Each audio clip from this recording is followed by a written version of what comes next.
Welcome to the Global Discussion, discussions with creatives, leaders and thinkers. My name is Simon Hodgkins, and it's a real pleasure to be joined today by Jules Swain. Jules, you're very welcome to the podcast. Let's begin by asking you to introduce yourself and what you're involved in to our worldwide audience today.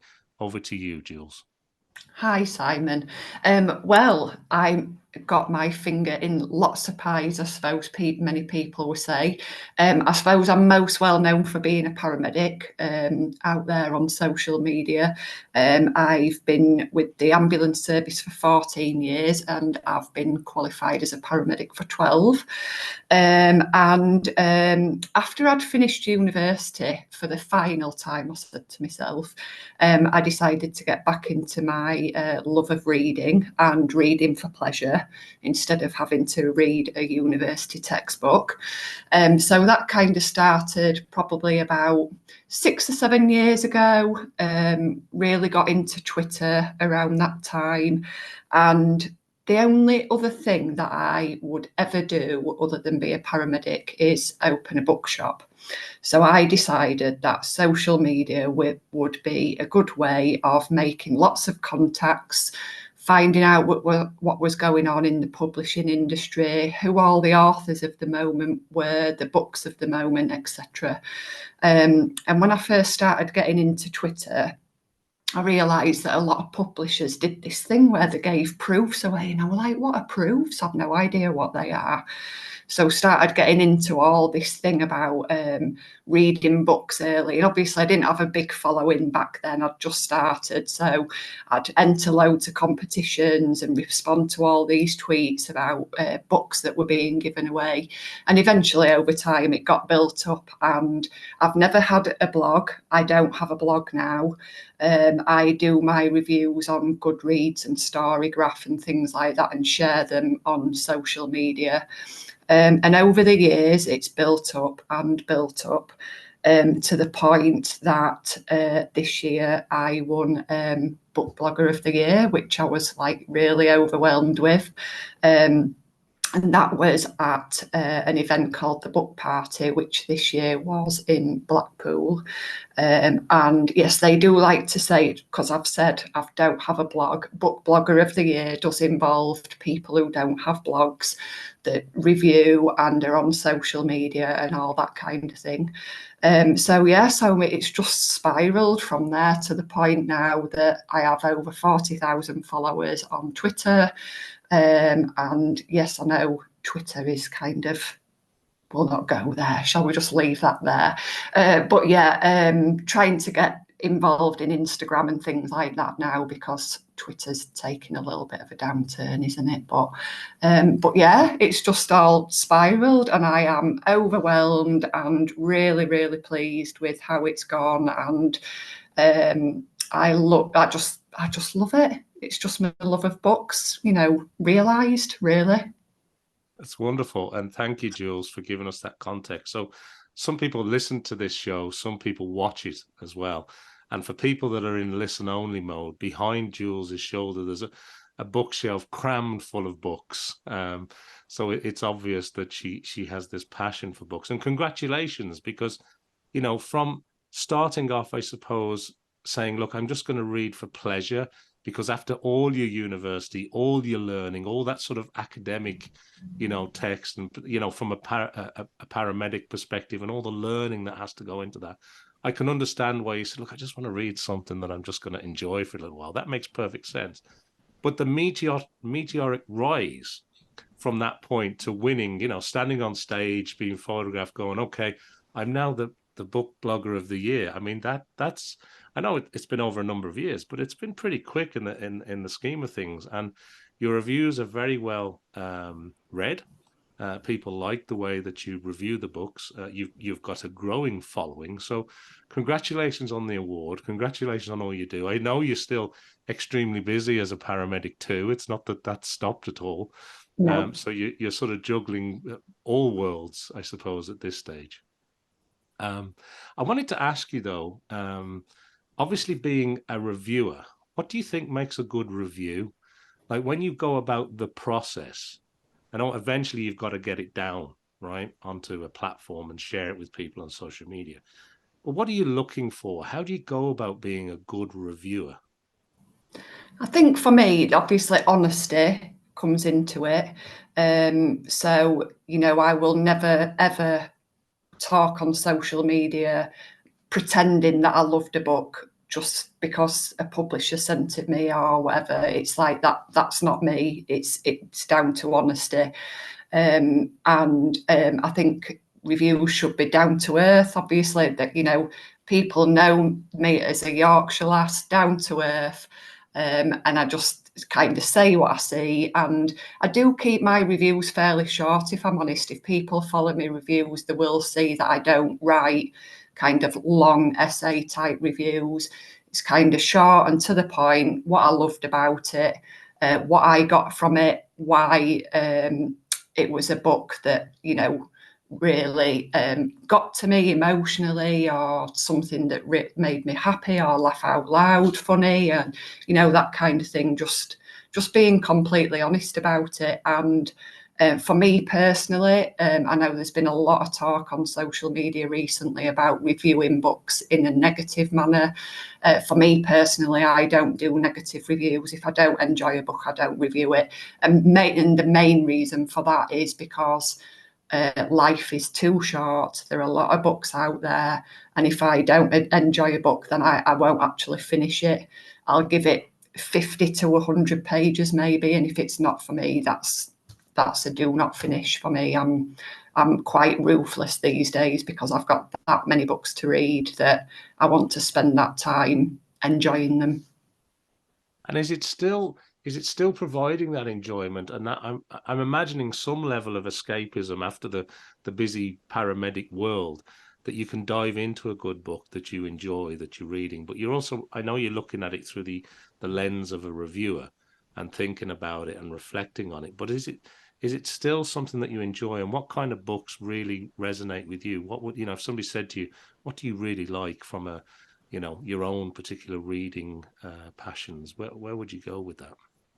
In the main, I do still enjoy it. It does get a little bit pressurised when you've got a lot of books to a particular deadline. And I think some book reviewers, and I include myself in this, do put a lot of pressure on ourselves to think, oh, this publisher's sent me a book and I must review it and I must do it by this date.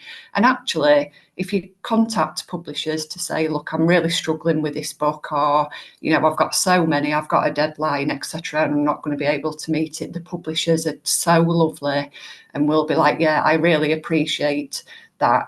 Not everybody loves every book that's written and every book that we send. So yeah, if you are a reviewer and you feel pressured, please do contact the publisher and just say, I'm struggling here, and you'll probably find that they'll be very understanding. And in terms of what I enjoy, historical fiction's a big thing for me. That I really like. You know, you're going to say this and then I get put on the spot about books that I like, and then I can't, everything disappears out of my head. But The Crimson Petal and the White by Michelle Faber is probably one of my favourites ever. And I've recently loved Demon Copperhead by Barbara Kingsolver as well, which I know is not a historical fiction novel, but really, really loved that. So that just gives you a quick flavour of the kind of thing that I like. Yeah, no, thank you, Jules. And are you just inundated with publishers just wanting to ship you books left, right, and center? If you know a title's coming up, do you actively go out and reach out after it because you're dying to review the latest book from XYZ author? Or how does it work? Have you just got far too much? You could spend your whole life doing this at this stage. Oh gosh, honestly. How do you select them? That's really what I'm asking. Honestly, you should see my spare bedroom. It is full. I daren't count them, and that's obviously books that I've bought myself as well. But yeah, so I'm probably on a lot of publishers' lists now, so I do kind of automatically get some books just sent through that I weren't expecting. In the main, publishers will contact me and say, could we send you this book? And over time, I have got better at being honest and going back to publishers and saying, look, this is really not my cup of tea, and I'm overwhelmed. I've got a lot of books to read. And I think, again, talking about pressure, that takes that pressure off if you can go back and be honest. It is very, very, very rare for me to contact a publisher and say, can I have a copy of this book? But I did do it very recently for a copy of Northwoods by Daniel Mason, because Maggie O'Farrell had been raving about it. So I did contact John Murray's, the publisher, and say, could I please have a copy of this book? And they were very obliging, and they did send me one, and I did love it.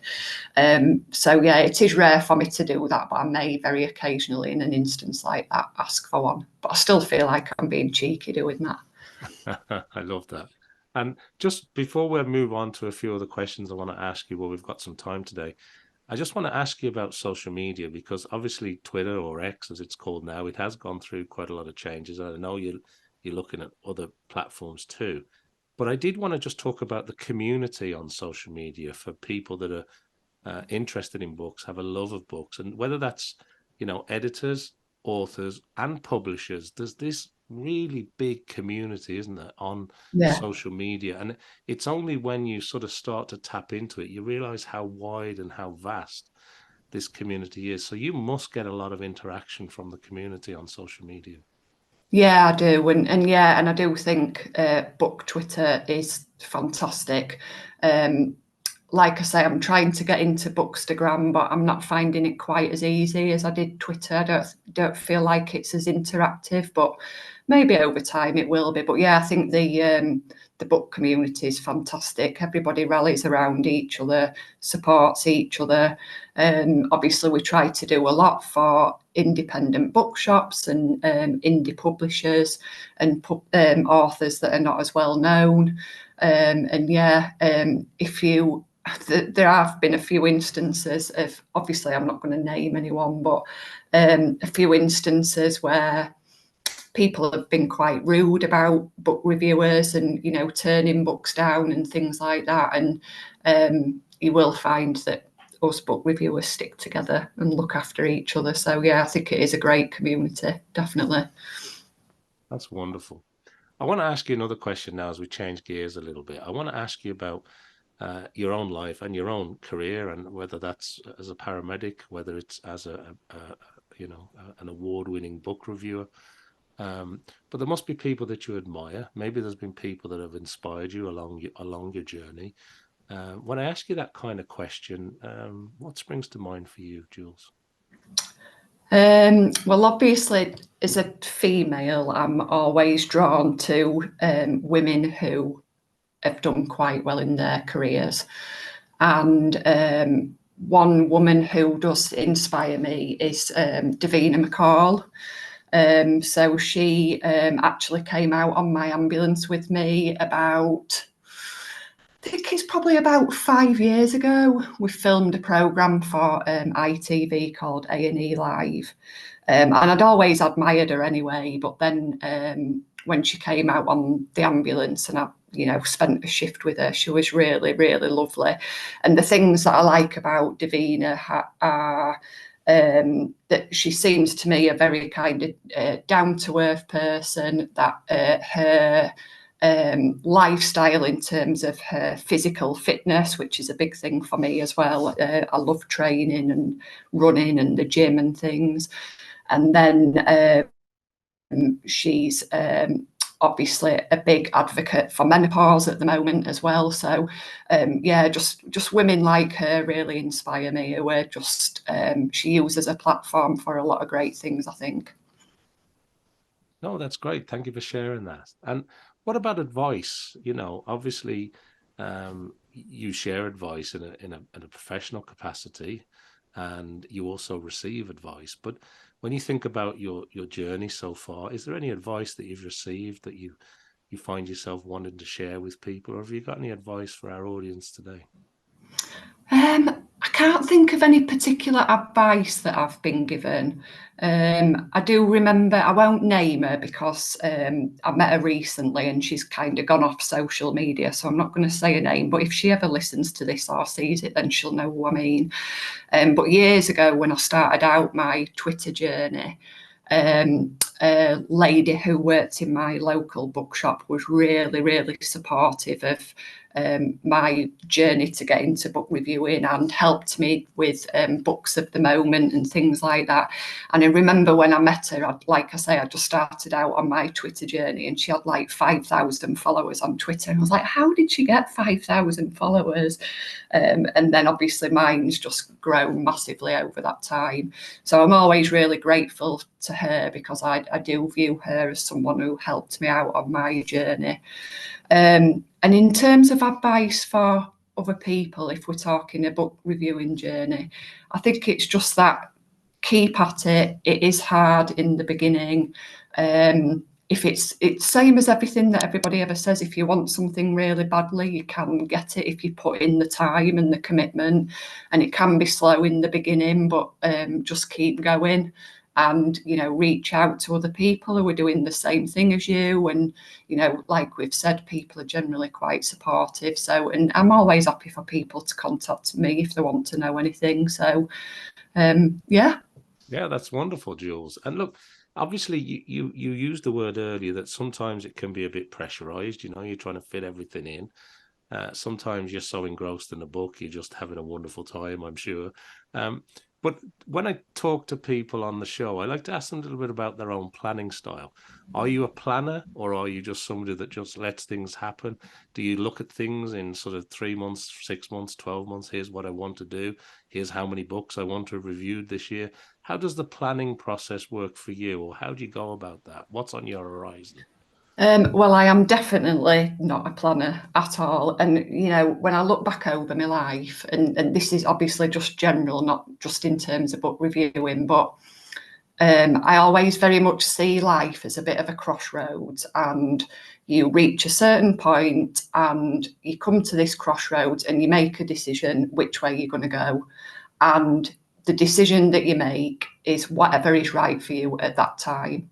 And when I look back on my life about all these decisions that I've made, whether it's personal life, career, whatever, whatever way I've gone, it's always kind of turned out okay in the end. And that's the way I look at life now. So I don't think ahead to where I'm going to be in 12 months' time, because I just kind of think in 6 months, a particular decision might need to be made, and I will make the decision at that time. And I just kind of wing it and see where it's going to go. And that's worked out quite well for me so far. So, yeah, and in terms of books, I do try to plan, and then another book will land on my doorstep and think, oh, I need to read that now. So, so yeah, I'm not, obviously I do have certain reviews that I need to do by a certain date, but yeah, very much a wing it and we'll see. I understand, yeah. And those best laid plans sometimes get swapped around, don't they? I imagine. Yeah. Exactly. Yeah, thank you. No, it's great just to get that insight. And look, before we finish today, Jules, one thing I have to ask you is if people want to connect with you, join you on X, check out your reviews, where do you want to point people to? Where's the best place that people can maybe reach out and find out all this great work that you're doing? So I'm mainly still active on Twitter. That will remain, or X, that will remain my main platform, because it's just for me the place that I love to be. So my social media handle is at TheReadingPara. So that's my social media handle for everything, apart from TikTok, which is at TheReadingParamedic.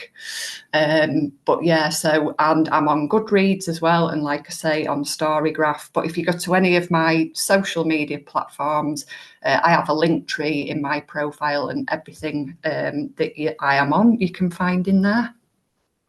Well, that's wonderful. And it brings us nicely to the end of this episode of the Global Discussion. So thanks to everybody who's been watching and listening to us discussing this wonderful topic today and finding out all about Jules Swain, an award-winning book reviewer and a leading paramedic in her own right. So Make sure that you like, follow, subscribe, do everything I need you to do to help support the show. And of course, go and check out Jules Swain on social media. Have a little look through that link tree at all the wonderful things that she's got for you there.